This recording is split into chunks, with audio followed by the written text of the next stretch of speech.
Want to listen to some tunes? Good morning everyone, and thank you for tuning in to the Pious Charity channel of Gurang Vlogger ng Kuwait. This is Group 8, Jari speaking, together with my members Gian, Yusuf, Asil, and Annabelle. Welcome to the vlog where we will be presenting lesson number 1 of the first chapter, which is communication from interpersonal to mass communication. Now, before moving on to the vlog, don't forget to support the channel by liking, commenting, sharing, and subscribing.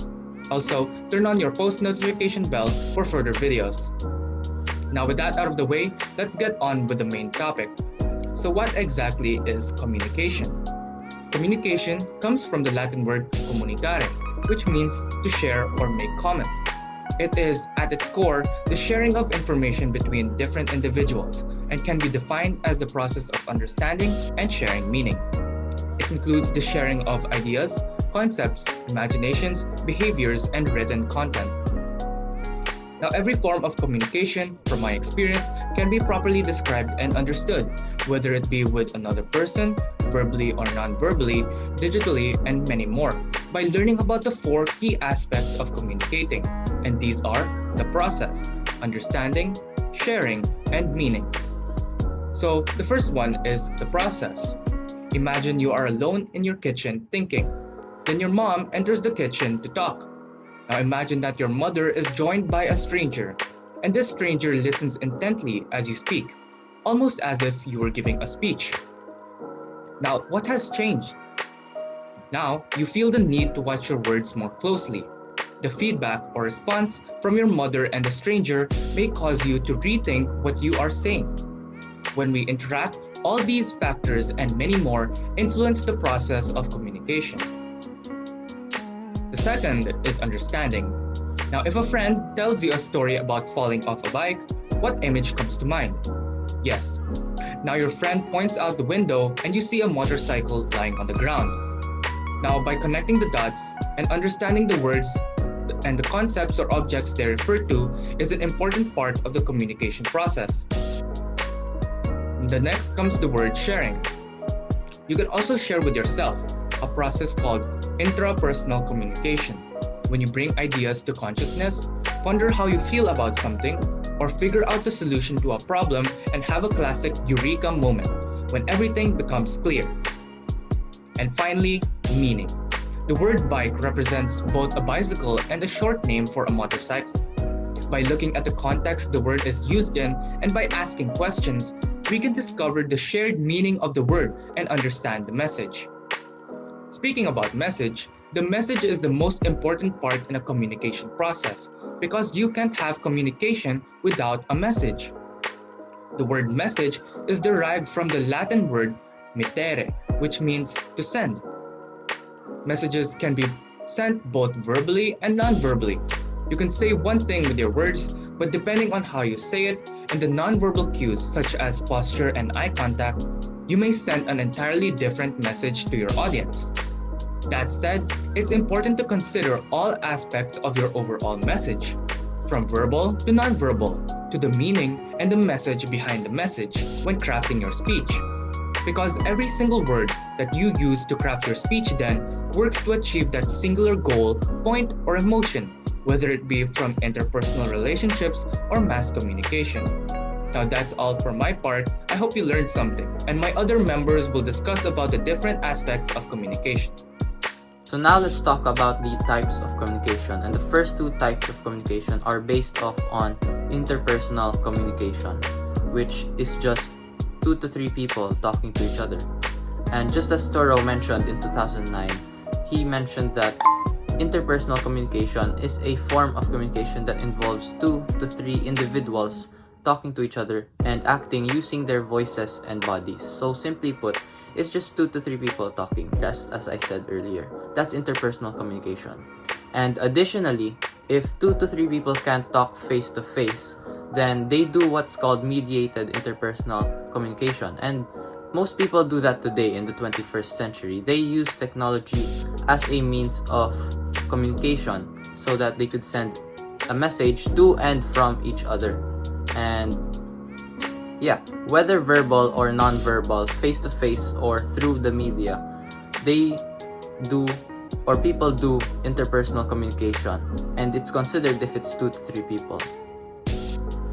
So you can say that interpersonal communication is the most common and the most important type of communication, since of course one person couldn't go a day without communicating to someone, right? And that's why you could say that interpersonal communication is important. People we talk to on a daily basis, like our partners, family, friends, are people who are concerned with our interpersonal communication. If you think about it, interpersonal communication is the communication that helped us grow. Like, from the first time we started speaking, our parents are the first persons that we've ever talked to, right? Most probably our parents. The father, the mother, and us ourselves. That makes 3 people. And that's already interpersonal communication. And what we can get from that, or what I can think of from that, is that interpersonal communication has either 2 main goals. So these are either one, it's to build relationships. You want to create a shared meaning. You want to meet social goals, or you want to establish your self identity to other people using interpersonal communication. Or if it's not to build relationships, it could be number 2. It could be to simply pass a message or just to inform someone, and that's how I see interpersonal communication working and why we use it. Now that I've also defined interpersonal communication and its uses, there are also goals to interpersonal communication. And the basic concept for the goals of interpersonal communication is that it has 3 goals, and these are the instrumental, relational, and the self-presentational. Okay, so let's talk about the first goal, which is instrumental. Interpersonal communications aims to be instrumental to your conversation. You use this interpersonal communication as an instrument to gain your information. So to explain by an example, let's say it's your sister's birthday tomorrow, and you ask her, what gift would you like on your birthday? And any information you get after that is already using in interpersonal communication with instrumental use. So that's the first goal. Now the second goal is relational. This is more on maintaining positive relationships. Of course, you wouldn't want to maintain negative relationships. So yeah. And there's also a saying that there's no man is an island. No man is an island. And that applies to interpersonal communication, and not just that type of communication, any type of communication as well. Communication is made for people to express their feelings or send a message to the other party. So yeah, that's the second goal. Now the last goal is self-presentational. In order to have relationships, you'd want to present yourself to other people first, right? You want to introduce yourself and get to know other people. And interpersonal communications does that. You also become self-presentational in using interpersonal communications. So yeah, those are the 3 goals of interpersonal communication.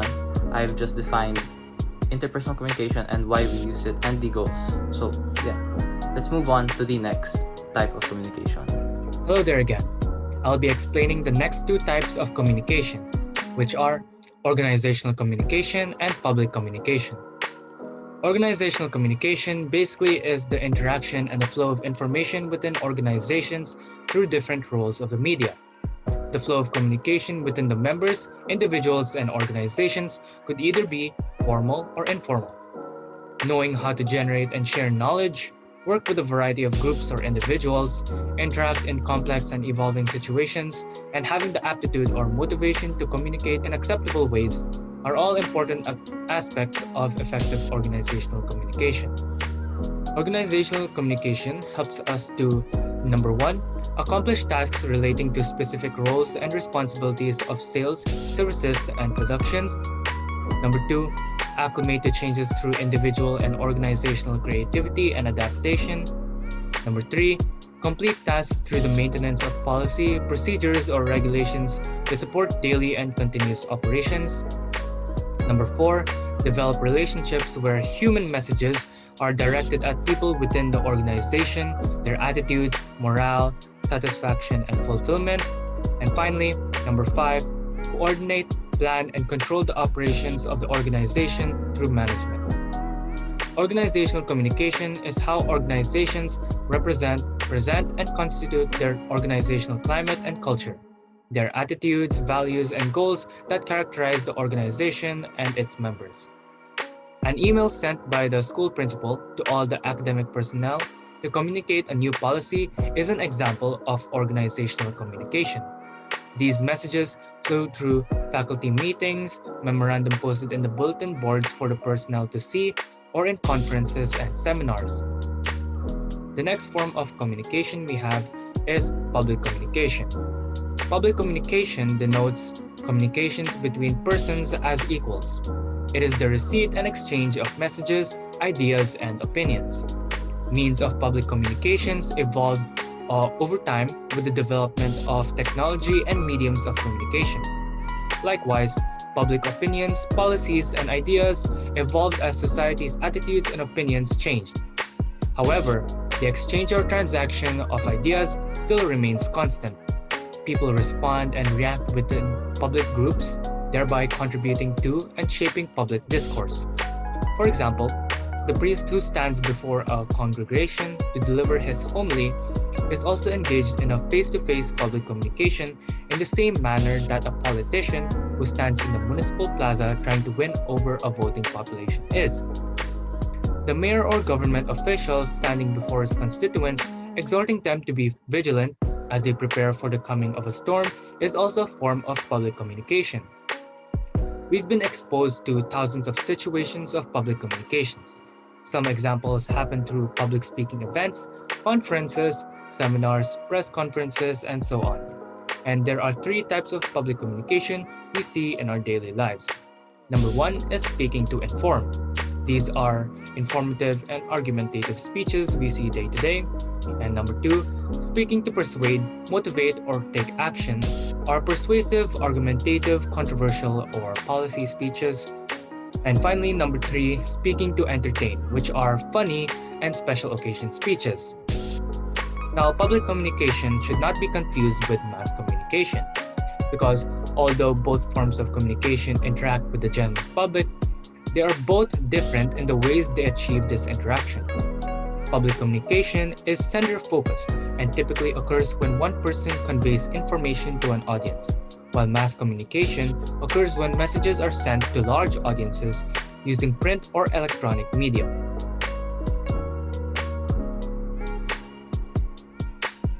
Hello again.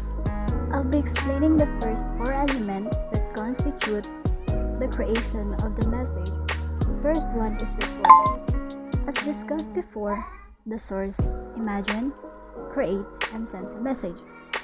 The source begins first by determining the message, what to say, and how to say it. When you talk to your friend telling him or her something, you are the source of the message. When the chief of police speaks through megaphone, he is the source of the message. When the school administration issues an official directive to all students, the school as an organization is the source. Communication cannot be possible without the source and can be therefore considered as a vital to all types of communication from interpersonal to mass media. Second one is the encoding. It is the process of turning thoughts into communication. In this stage, it includes converting your message into a format that you can transmit. The message must be transmitted in a way that can be understood, such as using a common language or business jargon, and then transmit it in order for it to be received. Knowing that the audience is an important aspect of being a good encoder. Your message would most likely fall flat, misunderstood, overlooked, or even ignored if you don't understand and appreciate who it involves. The encoder sends the message through a medium such as phone call, email, text message, face-to-face meeting, or other means of communication. The level of conscious thought that goes into encoding message may vary. The encoder should also take into account the noise that might interfere with their message, such as other message, distraction, or influence. For example, you may realize you're hungry and encode the following message to send it to your roommate. I'm hungry. Do you want to get pizza tonight? As your roommate receives the message, they decode your communication and turn it back into thoughts and make it less a meaning. The third one is transmitting. In this process, transmitting is the act of sending a message through a selected channel or medium. The moment of transmitting information is the most significant in communication. Information is a notice, an announcement, or a fact. You can think of a stage of transmitting as a very important system of sign, which include voice expression, body language, like movement, gestures, position, and attitude, and so on and so forth. And it can be used to transmit a particular message. Body language allows a certain distance, and it is less likely that the partner in a conversation will be hurt by this way of rejection. Transmission could be the posting of an administrative letter on the bulletin board so everybody can see. It also represents the way of organizing, selecting, and creating a certain matter. The fourth one is the channel. As a previous mentioned, channel basically act as a medium through which the sender transmits its message to the receiver. The channel is the speaker use of verbal and nonverbal communication, and the receivers are the audience member listening to the speech. There are four main channels through which messages are transmitted. These are verbals, nonverbals, written, and visuals. Spoken channels include face-to-face conversation, speeches, phone conversation, and voicemail messages. Radio, public address system, and Skype.